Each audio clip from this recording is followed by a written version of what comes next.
안녕하세요. 오늘도 행복한 북카페를 다시 찾아주신 여러분 감사합니다. 건강하시고 평안하시죠? 내 이름은 이미 더럽혀졌어요 라는 제목으로 진도를 나가보기로 하죠. 더럽혀진 이름, 바로 이런 이유로 하나님은 사람들의 이름을 바꿔주셨죠. 예를 들어 시몬은 베드로로, 야곱은 이스라엘로, 사울은 바울로 계명했어요. 계명과 더불어 이들은 새 삶을 사는 새로운 사람이 되었어요. 예수님으로 인해 사울은 모든 죄를 용서받고 바울이라는 완전히 다른 인물로 자유롭게 살아갈 수 있었죠. 그의 어두운 이력은 깨끗이 지워졌어요. 하지만 그에 상관없이 가장 중요한 자격은 하나님이 주시는 자격이죠. 내가 너를 선택했노라 라고 말씀하시면서 주신 자격이요. 당신이 여태 짊어지고 있는 과거의 짐은 무엇인가요? 간음? 다윗 왕에게 찾아가 대화를 나눠볼까요? 거짓말? 기만? 그것에 관해서라면 아브라함과 이삭이 웬만한 사람들보다 좀 아는 편이죠. 더러운 과거. 하나님은 기생 라합도 선택하신 분이에요. 분노와 성질이라면 야고보와 요한 같은 다혈질도 하나님의 계획에 포함이 되어 있었어요. 최악의 순간에 실수를 저질렀나요? 요한이나 마가도 그랬죠. 과거의 인간관계가 엉망이신가요? 우물가의 여인도 그랬지만 하나님은 예수님께 그녀만을 위한 메시지를 들려보내셨어요. 어쩌면 오늘은 당신의 차례일지도 몰라요. 예수님이 당신을 위한 메시지를 들고 계시니까요. 당신 자신의 자격과는 아무런 상관이 없는 메시지죠. 당신 자신이 끝날 때 그때 비로소 하나님이 당신을 가장 유용하게 사용하실 수 있어요. 당신이 뭔가 제시할 필요는 없죠. 하나님이 순전히 은혜로 당신을 선택하시니까요. 하나님의 일을 하고 싶지만 한 가지 문제점이 유독 마음에 걸리시나요? 걱정하지 마세요. 하나님은 바로 그 문제점을 사용하기 원하시니까요. 사실 전화위복이야말로 하나님이 가장 즐겨 사용하시는 전략이에요. 당신의 불합격 요인이 하나님께는 합격 요인이 되죠. 앞서 예수님의 가르침을 통해서도 이미 확인해 보았죠. 자, 오늘은 척 콜슨이라는 사람을 한번 만나볼까요? 원래 그는 평생 부와 명예를 쫓던 사람이었어요. 그는 대통령 측근으로 권력의 중심부에 입성했지만 워터게이트 스캔들로 수갑을 차면서 공든탑이 하루아침에 무너져 내렸죠. 그가 힘겹게 쌓았던 삶의 자격들이 산산이 부서졌어요. 그의 자랑스러운 이름, 그 이름이 이제는 늦은 밤 토크쇼의 조롱거리로 전락했죠. 하지만 그가 자신의 끝에 이르렀을 때 비로소 그의 삶을 통한 하나님의 역사가 본격적으로 시작되었어요. 그의 입을 통해 직접 들어볼까요? 내 삶의 거대한 역설은 하나님이 내 삶 속에서 전혀 뜻밖의 것을 사용하기로 선택하셨다는 것이다. 감옥에 들어가 살아계신 하나님의 능력으로 변화된 사람들의 얼굴을 볼 때마다 그것을 새삼 깨닫는다. 내 성공이나 성취, 학위, 상, 명예, 대법원에서의 승소. 하나님은 내 삶 속에서 이런 것을 사용하시지 않았다. 하나님이 말 그대로 수천 명의 삶을 변화시키기 위해 내 삶 속에서 사용하고 계신 것은 바로 내가 전과자라는 사실이다. 고린도전서 1장 18절에서 바울은 복음의 메시지가 세상 사람들에게는 어리석은 소리지만 예수님의 제자들에게는 하나님의 능력이라고 말했어요. 기독교 신앙은 하나님이 모두에게 실패와 패배처럼 보이는 것을 통해 영광을 받으신다고 믿는 것이죠. 이 구절에서 바울은 복음의 메시지에 대해 십자가의 도라는 표현을 썼죠. 십자가가 무엇일까요? 당시 그것은 지독한 수치와 굴욕의 상징이었어요. 로마는 강도나 살인자를 십자가에 매달았죠.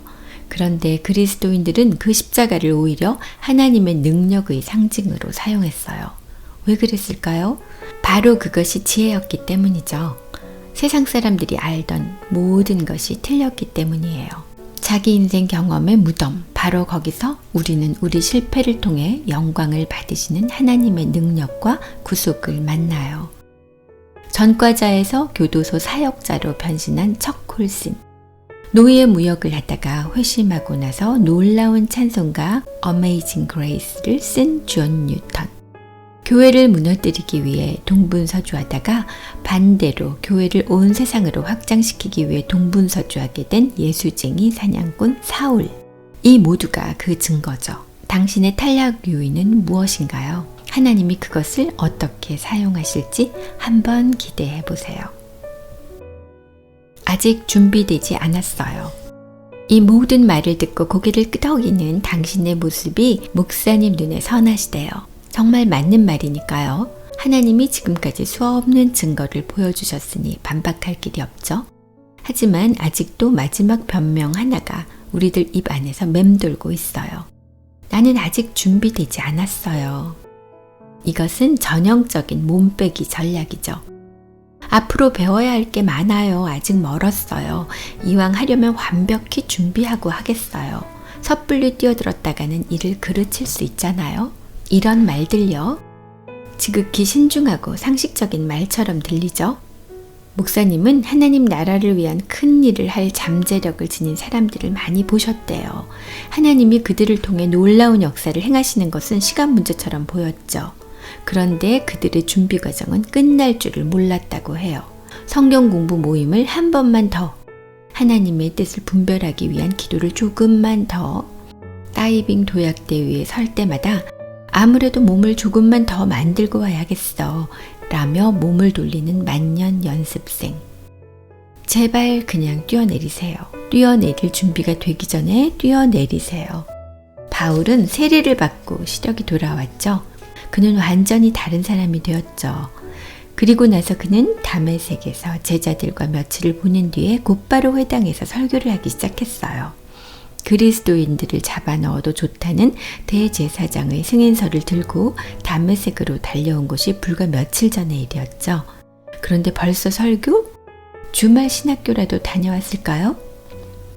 물론 바울이라고 해서 하루아침에 신앙의 완숙한 경지에 이른 것은 아니에요.